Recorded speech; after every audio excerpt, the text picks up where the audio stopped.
একটি পদ্ধতি আছে, আমরা অলরেডি আবেদন করেছি যে আমার যে অলরেডি যে আমার ক্ষমতা সেইটাই তো আমি করতে পারছি। আমি যে বাড়িতে বসেছিলাম, হঠাৎ শুনতে পেলাম যে আমাদের স্কুলে মাছপুরিয়া উচ্চ বিদ্যালয়ে নাকি একটা নিউ কোর্স শুরু হচ্ছে ব্যাটালিয়ানদের উদ্যোগে। তো আমি ভাবলাম যে কোর্সটা করাই যাক, কম্পিউটার শিখলে লাভ হবে, ক্ষতি না। আমি এই কোর্সটা কমপ্লিট করার পর আমি তো বেকার, আমি ফ্রিল্যান্সিংয়ের মাধ্যমে বৈদেশিক মুদ্রা অর্জন করব। এটা আমার পরিবার, সমাজ এবং দেশের জন্য একটা অর্থনৈতিক উন্নয়নে সহায়ক হবে। এখানে আমি একজন স্টুডেন্ট, এখানে আমার স্টুডেন্টের পড়ালেখার পাশাপাশি এই কর্মদক্ষতা বিনিয়োগ করেছে।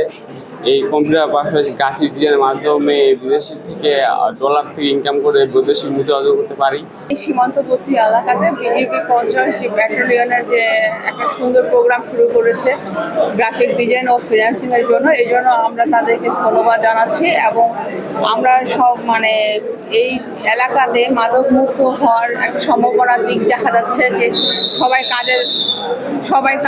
কাজ একটা ফিন্যান্সিংয়ের জন্য আমরা কোর্স করে কাজ পেতে পারি, আমরা পরিবারকে সাহায্য করতে পারবো এবং মেয়েদের জন্য এটা অনেক সুবিধা যে বাড়ি থেকে কাজ করা যাবে। রক্ষার পাশাপাশি বিভিন্ন রকম জনকল্যাণমূলক কাজ করে থাকে।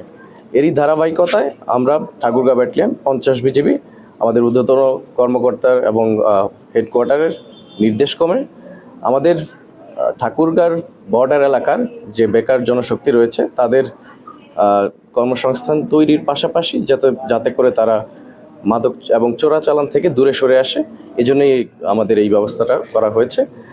আমরা এই প্রশিক্ষণ প্রথমবারের মতো শুরু করতে যাচ্ছি এবং আমরা এটা পরবর্তীতেও চালু রাখবো ইনশাল্লাহ। মাদকের সাথে যারা জড়িত এদের অনেকেই কিন্তু তখন অজুহাত হিসেবে দাঁড় করায় যে তাদের এখানে আর্থিক সংস্থানের অভাব নেই, কর্মসংস্থানের অভাব রয়েছে। এটা সত্য তো রয়েছে এবং আমরা মনে করি বিজিবির যে উদ্যোগটি, এটার মাধ্যমে অনেক তরুণ, বেকার তরুণ এগুলাতে জড়িত হবে এবং তারা এই প্রশিক্ষণটি নিয়ে শুধু তারা নিজেরাই স্বাবলম্বী হবে না, তারা দেখবেন যে আরও উদ্যোক্তা সৃষ্টি করবে।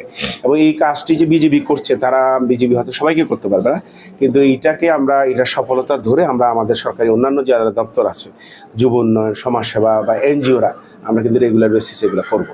কারণ আমরা সীমান্ত এলাকায় কর্মসংস্থানের সুযোগ বেশি সৃষ্টি করতে না পারলে অনেকে হয়তো এই অজুহাতে জড়িত হওয়ার চেষ্টা করবে এবং এটাই বাস্তবতা।